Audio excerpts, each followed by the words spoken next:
A lot of people, they make videos. Sure. And I like to write the book of my life. So whatever I do, wherever I go, and especially cultural things like this, yes, you want to keep it forever. Yeah, no, I really enjoy that. I've met several people from Brazil. Yeah. Oh, yeah? Oh, really? I'm from Rio. Okay. Yeah. Yeah, I can't remember exactly where they're from. They're from just outside the city, I think. Outside the city? But yeah, some good friends from Brazil. Oh, anyway, that's good. This piece of ground we're on is the light on you.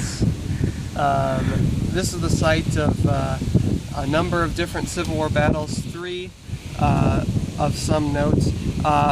We're just outside of Harpers Ferry, which you can kind of see over there. That's Harpers Ferry. That's the upper town, if you will. The lower town is on the other side of that hill. That's kind of the main area. Okay.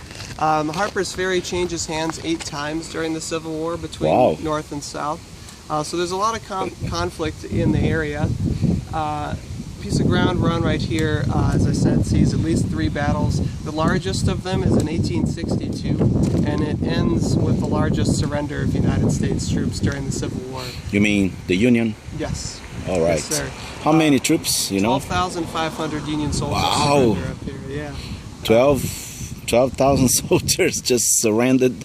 Yeah, well, they really didn't have too many options. They're surrounded on all sides. There'd be Confederate soldiers through that tree gap you see out there on that next ridge line, Schoolhouse Ridge.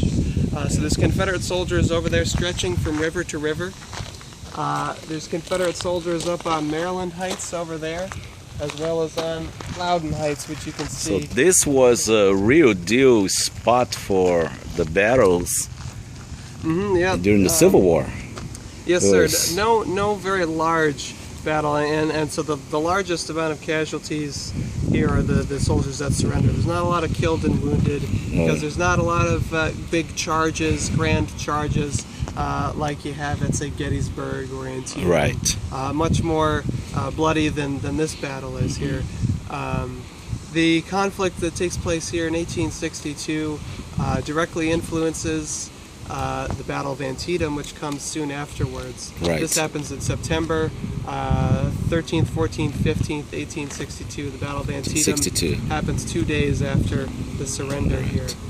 Jackson and his Confederate soldiers head on up about the 20 miles over to Antietam and arrive just in time to save Robert E. Lee's army from destruction in Hollywood fashion at the last moment.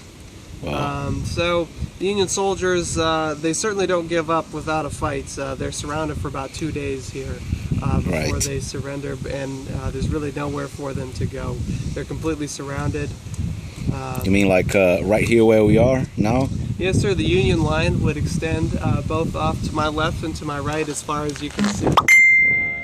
12,500 guys take up a lot of space. Yeah. And so they just surrendered here, and they surrounded by the Confederate. Yes, sir. The clinching move happens on the night of September 14th. Jackson launches a feint assault, a fake one, if you will, off on the Union right flank, and he'll send 5,000 Confederate soldiers and 20 cannon around the Union left flank to take up position on that little open patch of ground you see over there.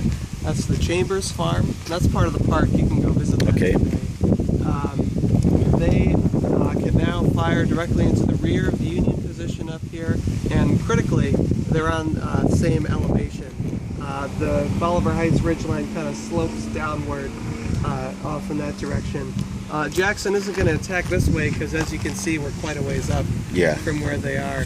And while the Union soldiers up here might be a little inexperienced, even they can pick guys off as they're coming up the steep slope. So when they take up the Confederate soldiers' position on that little open patch of ground over there, they're on the same elevation, so it's not as dramatic of an assault up the hill. And that forces the surrender of the garrison up here, because the Union commander, Colonel Dixon Miles, he knows that it's over at that point. It's just going to be a bloodbath, so to spare so that... he just rather like surrender, so just to avoid the, how do you call it? Loss of life. Loss, yeah.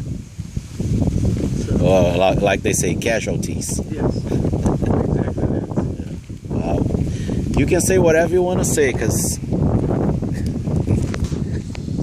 If you wanna